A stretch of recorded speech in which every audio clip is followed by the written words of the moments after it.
Okay, so good news and bad news. Number one, this is part 14 of Who the Fuck Did I Marry? Bad news, this is going to be the last post for the night. And the reason why, good news, tomorrow's my birthday. So I'm just going to make this video, post it, and then I will pick back up probably Friday because honestly, I truly want to enjoy my birthday tomorrow. I just want to enjoy my birthday. All right, so y'all don't be upset.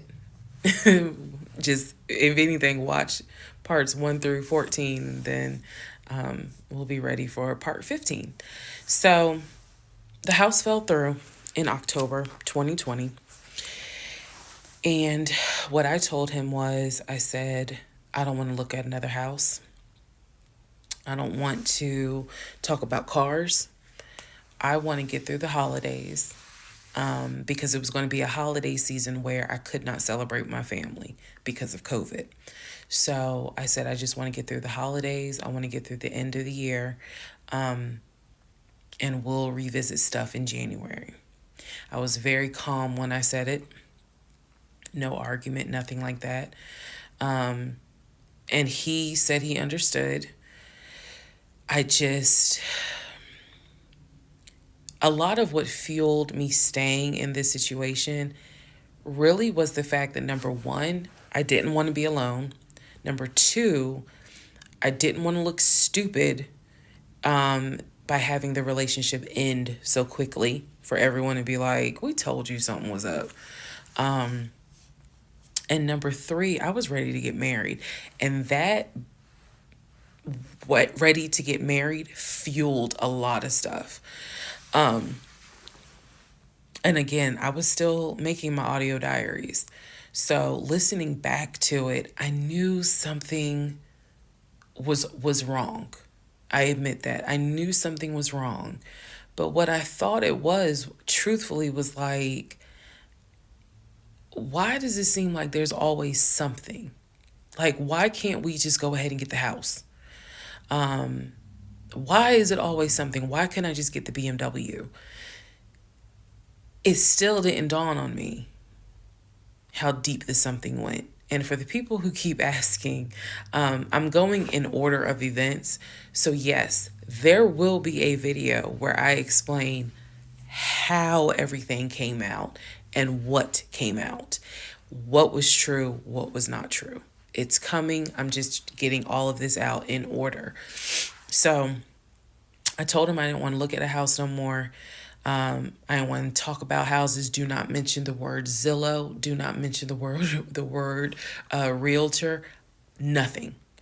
Let me just get through the holidays. And for myself, the question was, what do you want to do?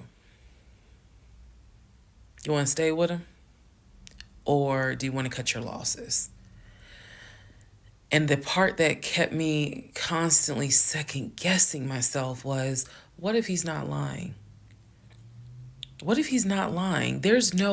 Literally the conversation I had with myself was, there's no way he is lying about having money. You saw the paper from Chase. They don't just approve $750,000 for a mortgage for anybody. I've seen his checking account. You see how much money's in his available checking. Like I don't think he's lying. I don't think he's lying about that. But what is it? Is it that he doesn't trust me? Like, I second guess myself so much. Is it that he doesn't trust me? Is it that maybe he doesn't really want to get married? Like, what is it? Because I know what I saw. I know what I heard.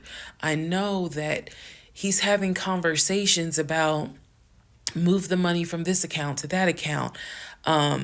I know he's paying my car note and all these bills. Like, clearly this man is making money.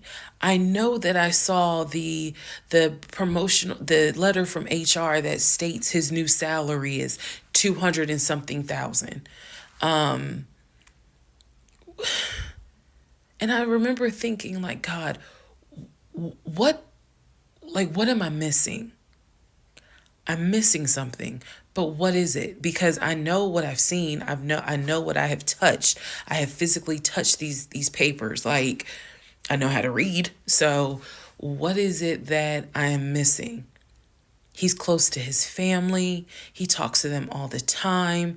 You know, he's just a regular guy that just likes to watch NFL football. He leaves me alone when I want to watch Georgia football. You know, he's paying the bills, groceries. I haven't had to worry financially since I've met him. And as a woman who had lived on her own, paying her own bills, my God, that is the most intoxicating feeling when you meet a guy who just takes your stress and your worry away financially. But the downside is he took away the stress and the worry financially away and instead brought a mental fuck job I've never in my life had experienced. And I could not put my finger on it. I couldn't really talk to anybody about it because I'm a big believer in what happens at home stays at home. So I didn't talk to my girlfriends about it. I didn't talk to my family about it. But I just remember being like, what am I missing? What am I missing?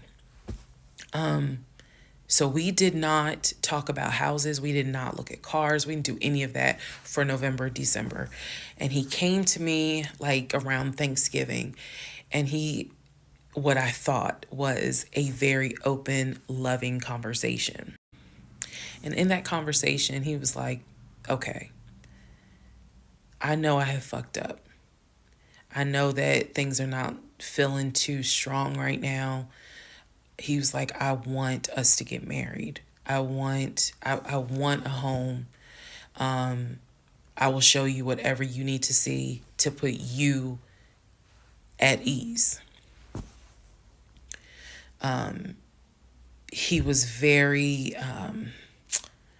like contrite. He was very just like, what do I need to do to put your mind at ease so that you know I'm in this and that I want this and that I love you and I want you to be my wife.